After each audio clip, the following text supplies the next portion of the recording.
a lot of people ask me about Thanksgiving. They say, oh, so you're a Native American, aren't you? So how do you feel about Thanksgiving, and what does all of that mean to you? Do you celebrate Thanksgiving or what?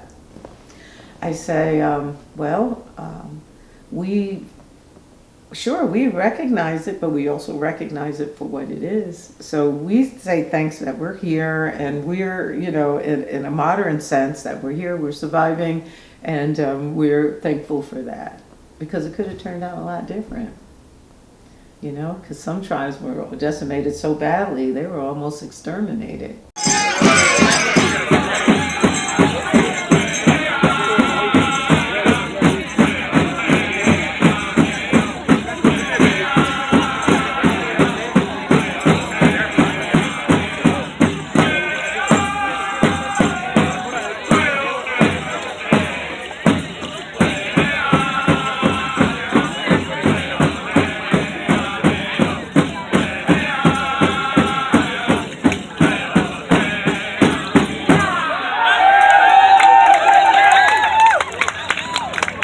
I'm Dr. Eileen DeFreece. I am an associate professor of English at Essex County College.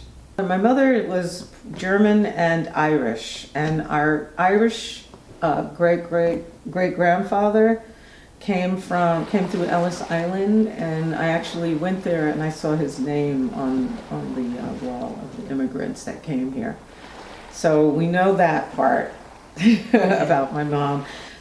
The other part of my mother's heritage is a little more shady.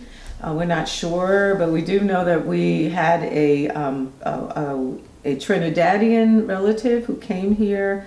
He wasn't a slave, but he owned enough money to buy several hundred acres of land in Virginia. That remained in my mother's family for a couple of generations, actually. And where is that in Virginia? Well, the place where she was born is called Skipwith, and but it's not far from Richmond. Your father is what is his heritage? My father is Native American. He's a descendant of the Lenni Lenape. Could you explain the Lenni Lenape? Mm-hmm. Yes, as a matter of fact, when we were children, my dad, even when we were living in Newark, my dad and his family, they always talked about this Indian heritage, and we would drive up to the Ramapo Mountains, where there's a graveyard that goes back to colonial times with our family name on it. So we've been aware of that for a long time. And there's a church, it's on the New York side, Brook Church, which has a picture of that hangs there to this day of our great-great-grandfather.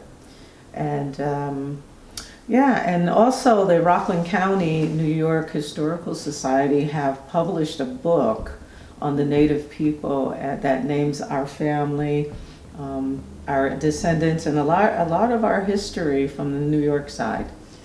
Could you tell me about the time that you begin to understand that your father is Native? Yeah, I knew that my father was you're Native, different. right? Yeah, right? Yeah. I guess you say that. My dad's always been different, and he's had many like African American friends and whatnot, but we always knew that my dad was different. Partly because his uncle, his uncle and his aunt, they were all born in the late 1800s, like 1890s, 1880s, 1890s. Used to always tell us when we were children that we are Indians, But as a kid, I didn't understand what that meant because, looking at cartoons and growing up in this culture, Indians are maybe not the most desirable person to be. So my dad made us all read Bury My Heart at Wounded Knee.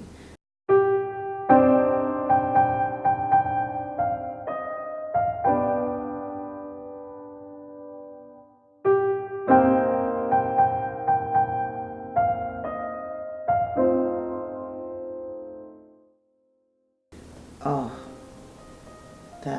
that made me so angry. Just shows you how brutal people and cruel people can be. When you were talking about going through the documents and and just understanding that me being of African descent, Right. looking at the slave ships, read the documents, like, how do you feel? Oh. Like, where do you go? Mm-hmm. Yeah, that's a tough question because, as one who also teaches African American literature and knowing that history really well, I have the same anger. And this, it's like when I read David Walker's Appeal, I feel his rage because all you have to do is start reading that text and, oh my goodness, and identify with that kind of rage. It's like it's outlandish, it's crazy. But that's what we're faced with here in this country. It's the land of the great, but not for everybody.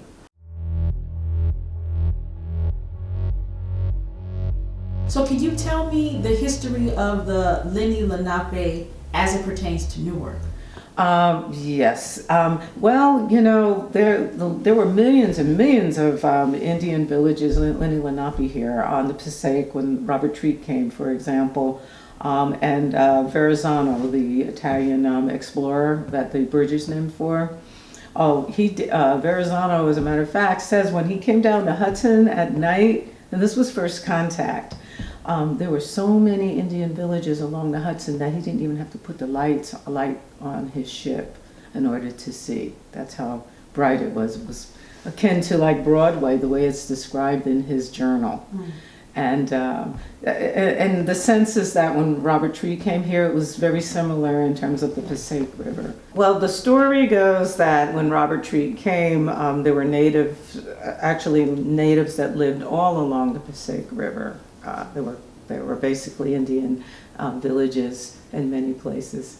And so as the story goes, he came out and he was greeted by these Lenni Lenape people, by these native people. And they were described as being, tan-colored and with long hair and feathers. They wore feathers in their hair, and they would wear,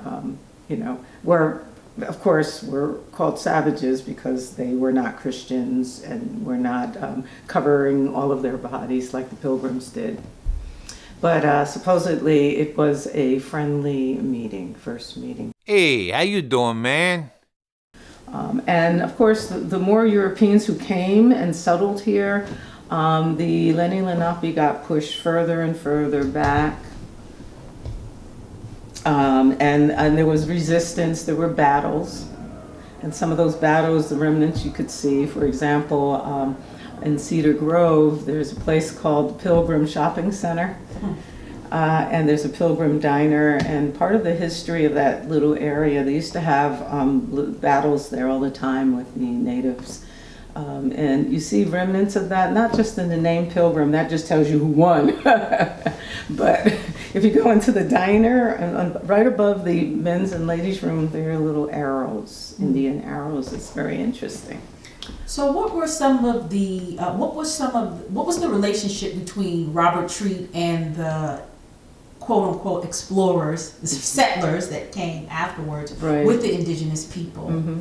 I'm actually doing some research on that. I have some information. I haven't had time to fully go through it, but it looks like that the treaty, I have a copy of the original deed of Newark, and in reading that, my sense is that the relationship was good at first, except the native population didn't fully and the pilgrims who came here didn't really understand each other in terms of what it meant to own land and resources on the land when the native people have lived here for thousands of years and have shared the same spaces with bears and deer and all kinds of animals successfully. Right, so you think that basically the deeds were written, right, in favor of the foreigners? Of course.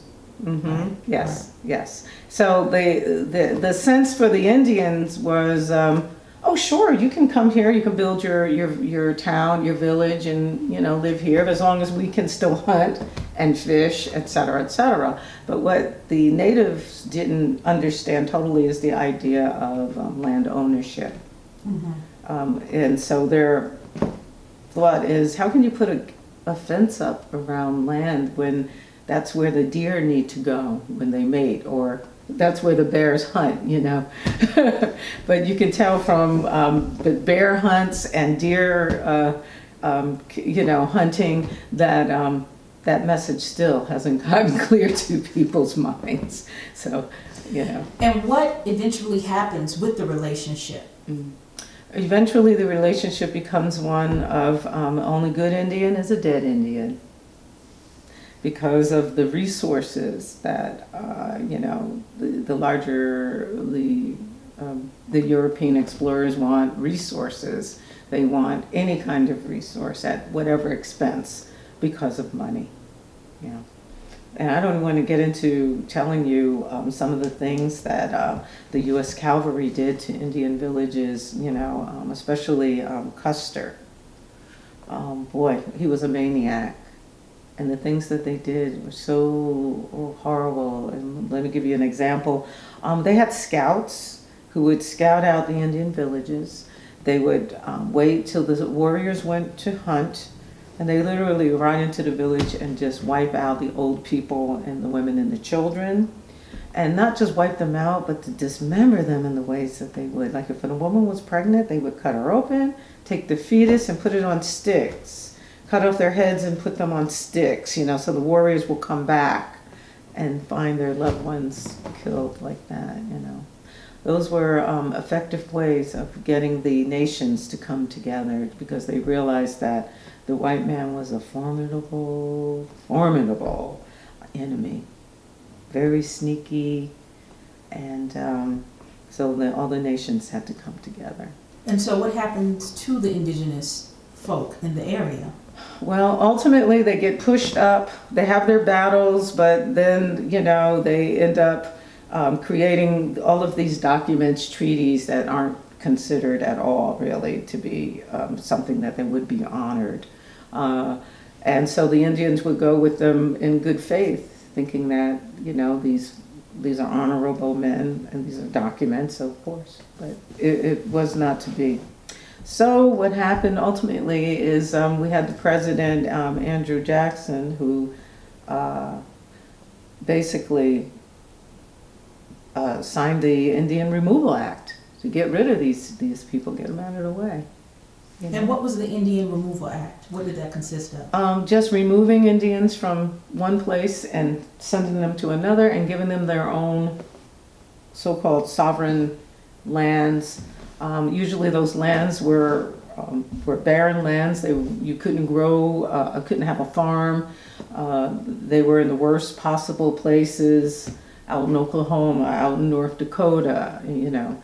And as we speak, this pipeline thing is a big deal to the natives there. There were thousands of people. As a matter of fact, the chief from our tribe, Dwayne Perry, was up there, spent a lot of time up there with these, in Indian country, fighting these people, trying to stop them from putting that pipeline in. And you know, there are different stories here that's happening because the United government has signed a treaty with these Indians, and they don't honor their treaty. They never have. But this is one it seems like they're just going to say we're going to take the land. Right, which is consistent of what happens here in this area in Newark. Right? Yes. And this whole idea, what does that mean? A good Indian was a dead Indian?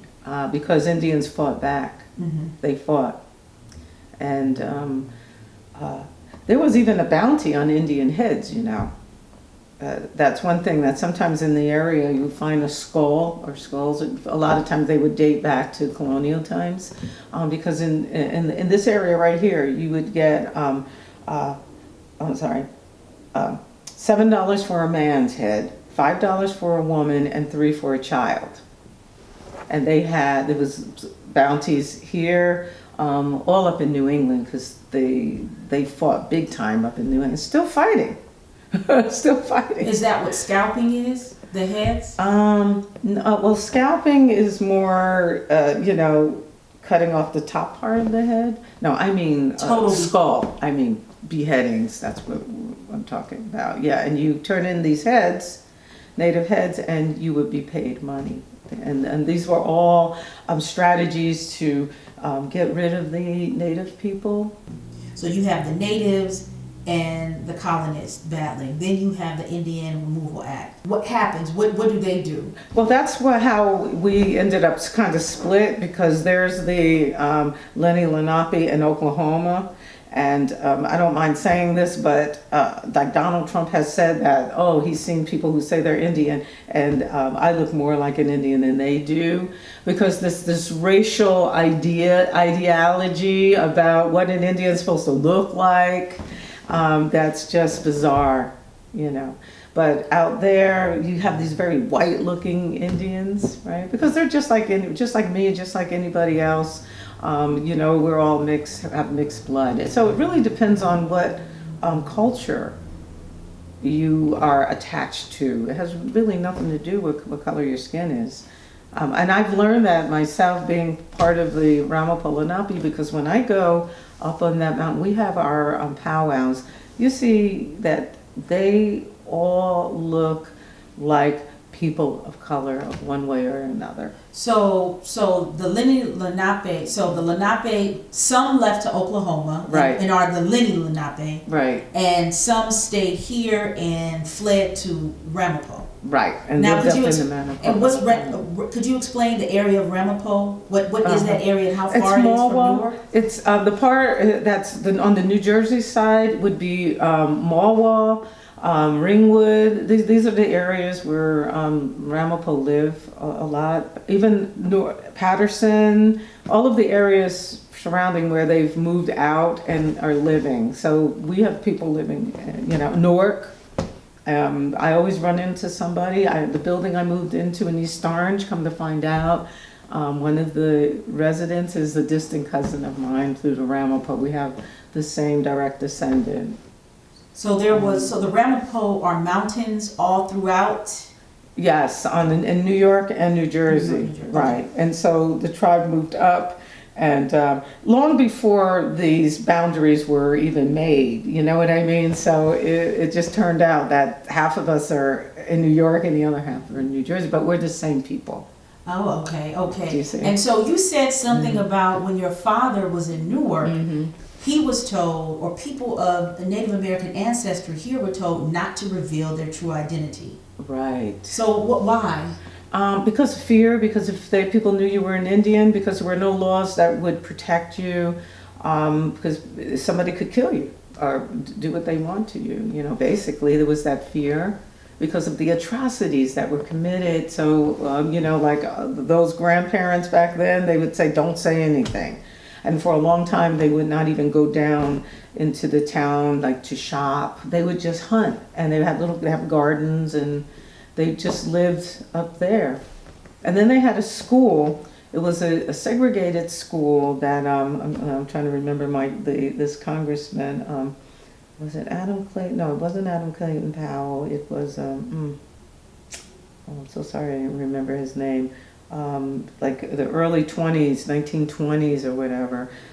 He was instrumental in having that school integrated. But that's where mostly all of the children from the Indian tribe went to that school, and it was pathetic. It was a pathetic building. I actually saw it in the New York Times when I was doing some research, what the school looked like, and I was like, oh my God, you would think that was like in Mississippi, some little, you know. So yeah. And where was the school located? It was located on the New York side of the mountain. Yeah. What are some of the things? So your father is in Newark, hiding his identity. So when he has children, why does he decide to disclose his heritage to you? Well, because things were changing. The people on the mountain said, we're not hiding anymore. We're a tribe. We have different clans also. And could you explain what that means, different clans? Well, the clans, like I'm Deer Clan, but we have Wolf Clan. We have different, and they have their own chief kind of their clan, and they have different activities that they do. I mean, we all do, but we all come to the same powwow, and some of the clans fuss with each other. It's just like any other community. But it's a good thing. I mean, they have discussions whether to do away with the clan. There's all kinds of ideas to modernize the tribe. So yeah, so they're working it out, trying to figure out what they want to do.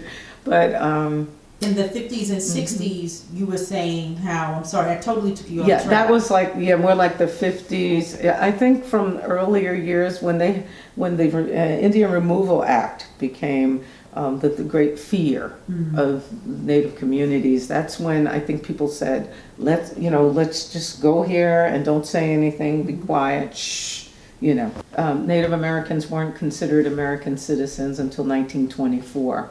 And up to as late as the 70s, many tribes in different places throughout the country were restricted from doing any kind of traditional event. They weren't allowed to practice their quote-unquote religion, which was basically sweats, which is the Romans did sweats. They had sweat lodges and, some of their traditions. They were forbidden to do, and so being up on the mountain was a great place to continue out of the sight of the whites, that they could still continue to do their traditions, and that's why they still have their traditions.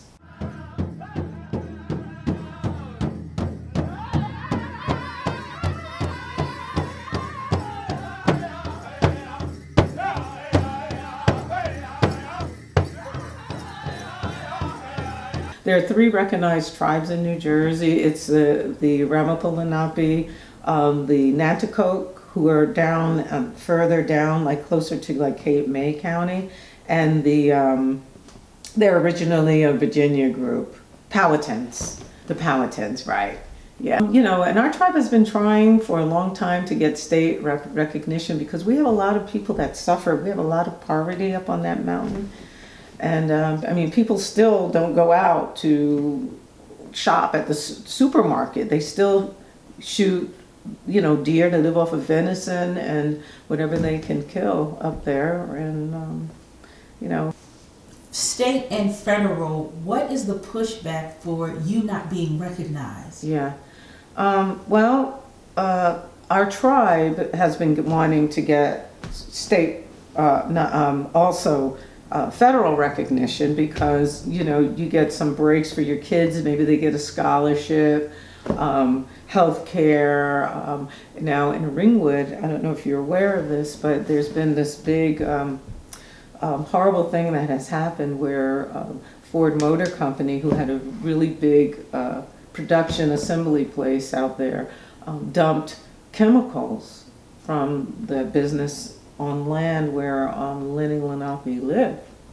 And many people have died of cancer. So many, thousands have been sick because of this contamination, and they were fighting it. And the case was settled, but because of the lawyers, very little of that money went to the people who really needed it, because the lawyers walked away with most of that money.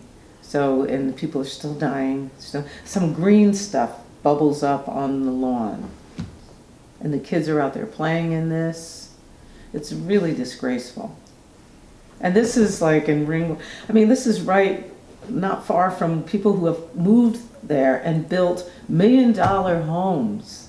They have these real wealthy people, and then yet the indigenous people live in a way that no person should be left to live. I know these are some tough questions because I'm sitting here thinking, right? Mm-hmm.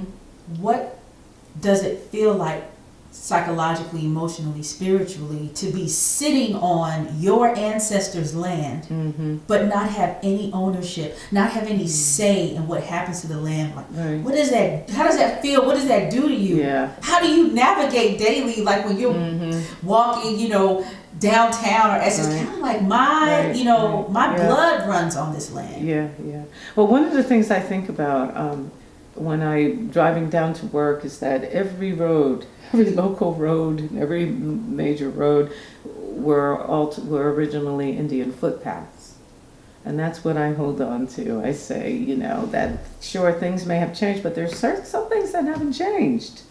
Like Bloomfield Avenue, straight down to Newark, right? That was a major footpath, and there were trading places along the way. And that's how you see how a lot of these early colonialists, got a foothold in these places, like Israel Crane, who ended up in Montclair at the Crane House is one of those 18th century houses where kids go from the schools and they learn about how the settlers managed to survive. I mean, but what's missing from that, right? The Native Americans were surviving a lot longer than Israel Crane up there. No mention of that. So I don't know why people would think that Native Americans are totally gone. It's like, we're not even talking that long. In an earlier conversation, that the Lenape who stayed see themselves as keepers of the past, right. PASS. Right, Can you explain that? Well, it's in reference to the past. When you go up that way, up 17, there's a pass. You have to pass through to get to New York State Thruway. If you keep going straight, you'll hit the New York State Thruway, and you're in New York. And so the way the mountains are set up, that's the only way to pass through. That was an original Indian footpath. The Route 17 was a footpath. Goes directly to Newark 21, all of that, Which was a footpath too, 21? Right. Oh, yeah. Oh, yeah, exactly, that was a trading. That's where they did a lot of trading up there on 21 because it runs alongside the Passaic, right? That was like the shopping mall, our version of the shopping mall, where you can go and you'd have all of these different vendors, and natives could sell skins and food, grain, all kinds of things, they could sell and trade.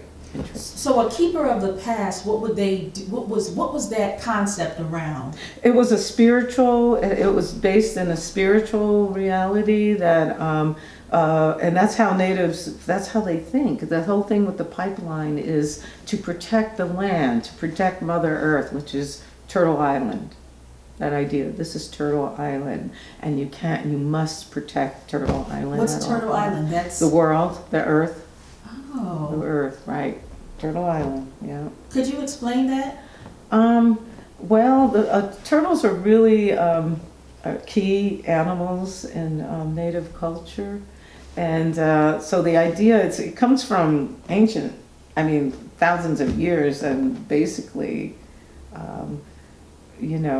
that's what the Earth is referred to, Turtle Island, So it's interesting because people like to put all the Native Americans in one box, but the Southwestern Native Americans have their own traditions and but some things are the same, like Turtle Island. That's a term that many tribes refer to, you see.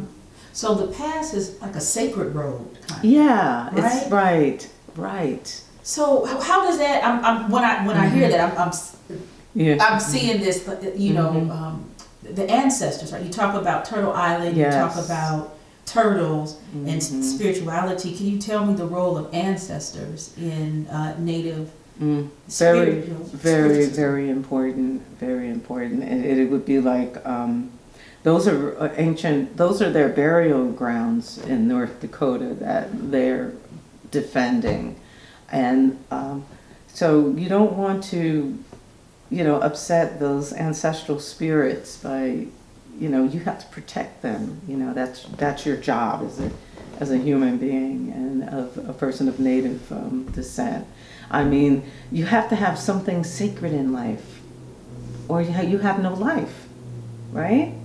And every culture, there are some things that are just very sacred. And elephants have burial grounds. They mourn their dead. and those are sacred to them.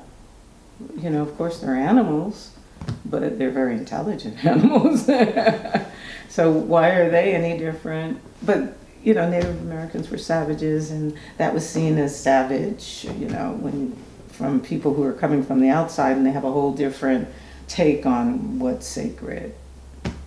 Can you tell me, you know, things from your native tradition of the relationship with the land and protecting the land, and why is it sacred? Well, the big thing right now is water. Water is very, very important. We can't live without the water, and so that's one of the. I noticed that somebody is selling T-shirts up there with the pipeline, because it's the water, the oceans that are going to be destroyed ultimately with all of these oil spills, right? So I just remember as a kid growing up, my dad, we used to go, and Newark had the best water back in the day. The water was good. And but we used to go up to West Orange. If you take Northfield Avenue up, there was a place, it was open. We would bring big bottles. My dad would fill them up with spring water. It was free, you know? And now we pay for water because we're all afraid to drink the water because of the lead and other kinds of toxins that now get into the groundwater. I know that's the case in East Orange, that there was E. coli, high levels of E. coli in water after Sandy, because the groundwater was no good, you know. And then the animals that you kill, when you kill, even to this day, my dad used to, would get a call and say, someone would tell him, come up to the mountain and get some fresh venison. It was just killed. They're cleaning it as we speak. My father would go up there and he would bring back the venison. He would season it, and we would eat that, you know. And I remember at first it had like a gamey taste, but the way you season it, it's good meat, right? But he would go up there and he would be part of, you know, their ceremony, and they always pray when they kill something. They tell the animal, thank you, I am so sorry but thank you because you're saving our people, or whatever. Or they have a number of Indian prayers that when you kill something, you pray and you thank it, you know. But yeah, so they have a lot of different kinds of ceremonies for different reasons. Some of the like one of the things I like a lot about the Lenape is, and I was reading this, that when there were gay members of the tribe, you know, in our culture, people will be like homophobic and whatnot, but they were seen as special because they could see in more than one way, and they were seen as special people, you know. I think that's wonderful. Well, tell me about Uncle Sonny. He seems like somebody that was very like salient in your life. Oh yeah. He first of all, he never married and never had children because he was gay. Okay, so when we would have family dinners, there was always Uncle Joe with him. And so, I mean, I was a kid, I didn't care because I loved them both, you know. You don't put these things together, and they don't really matter to you when you're a child anyway, you know, because children are more concerned with how they're being treated.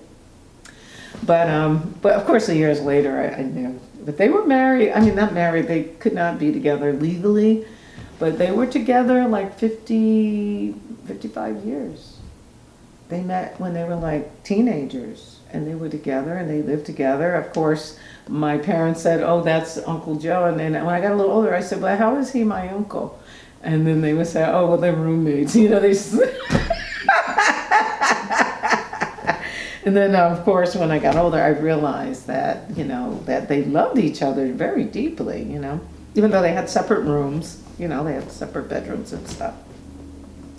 And, but he was a staunch Indian. Oh my God, yes. He thought like a native person. He would get angry when people would ask him if, you know, they would just assume, you know. For example, at one point I took care of him too as he got older. And he was independent until the end, really, you know. But he was staying in a senior building in Orange and not far from me, so I was always there. And my brother also. We did our best to make sure that his last years were good years, because he was in pretty good health, even though he had diabetes like me and heart problems like me, but he was good, you know. And he was he was very proud of his native, being a Native American. And I remember I took him to the hospital because he wasn't feeling well. Something with, he hurt his leg, that's right. He was very hard-headed too. But he hurt his leg, and so I took him to the hospital. And so the woman taking his information, she just assumed, and she put down on the form that he was African American. So, and he definitely, I don't think he had any, because his mother and father were both native people from up there. He was a DeGroat, his father was a DeGroat, and his mother was a DeFreece. So he was, so he looked at the form and he says, "Why would you put African American there? You didn't even ask me what my racial affiliation is." And so the woman says, "Oh, well, I apologize. What would you want me to put?" He says, "I'm Native American, and you need to put that down." So I was like, boy, he's really, staunchly Native. But he has a point in that even one of our Native relatives, was on the rolls of the Revolutionary War. We have one of my, what's his name? He was a DeFreece. Was it Sam? I can't remember. I have to look it up because I just found that out. I found out when we did the presentation, this information from one of our cousins who did a search, and she found his name on one of the rolls for the Revolutionary War. We didn't know that. We thought it was just the Civil War, World War I, World War II, Korean War, and Vietnam. Those are all of our wars, right? We had Native people our family fighting in those wars. So how does a Native person get the surname DeFreece? That came from DeFreece, the Dutch captain. Yeah, and though Dutch names became, changed, the spelling anyway. Yeah, and so a lot of we have people in our family. My father's father spelled his name with an S, DeFreece, E-E-S-E. But we are C. You got C because when my father was born, I guess the person mistook the S for a C and put it on his birth record. So sometimes people ask me about that, and I say, well, that's what happened. And our people's names could be spelled anyway, depending on, when they're born, whatever. When my sister was born at St. Michael's, they had originally put her down as white. And then you could see on her original birth certificate where they took the time to put it in a typewriter and put X's over the white. In another place they put colored, and then there was another one for Negro. I was like, wow. Isn't that something that they want to know your race on your birth record? Oh, that's crazy, yeah.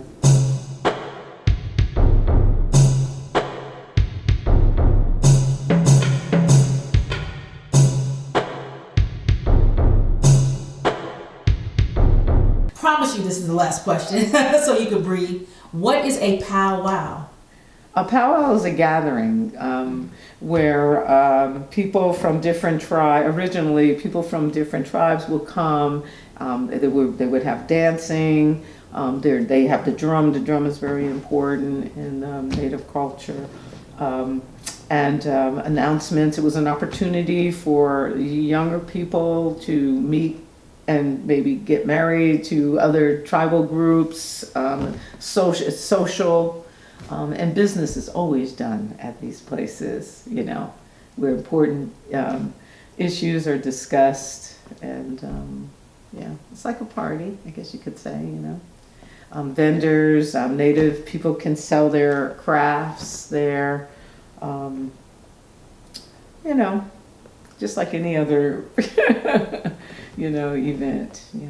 And there are a number of groups out here, but they're not like groups that are, they're just, people who say, well, I was told I have Native blood, so that I'm part Cherokee.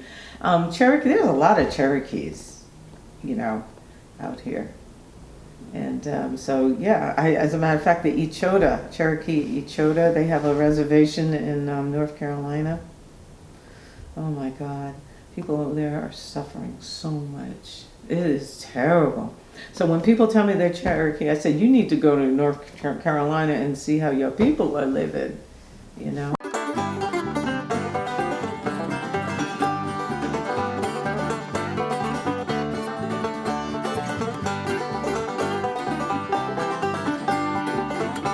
If you're black and you say you have Cherokee blood, then that's your calling, you see, right?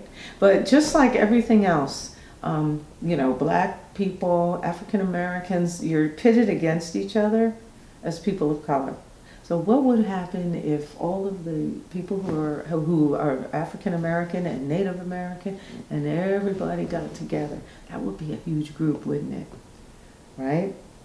White folks would be up in arms. So it doesn't benefit them at all to have these two groups getting together. And that goes back to old slavery days when the Indians, these slaveholders, they annoyed the Indians so much, the Native community, they would literally go and kidnap their slaves and bring them with them to annoy them, you know, right? Yeah, and I had a young lady whose father is African American and her mother Native, and she was raised by her Native American, her Cherokee grandmother, and that's where they lived in North Carolina on this reservation, and she was just telling me some stories about how horrible, you know, their people are treated, the prejudice, the hate. And my sister was telling me out in Indian country, young girls disappear all the time from those reservations. Like at this point, she was saying 1,200 girls have disappeared because the white boys, right, they get drunk, they get in their truck, they say, yeah, let's go get us a squaw. Now squaw is a word, is literally translates into whore, right?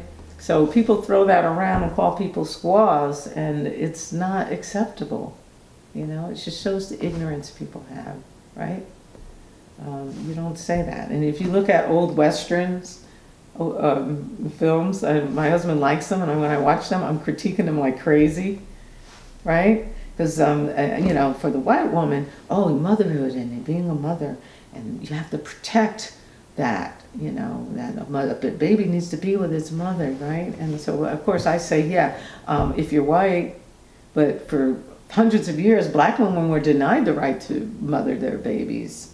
Native American mothers had to suffer while their children were removed from them and put in quote-unquote Indian schools so they could be assimilated. You know, that wasn't right. You know, this fight goes on. What can you do?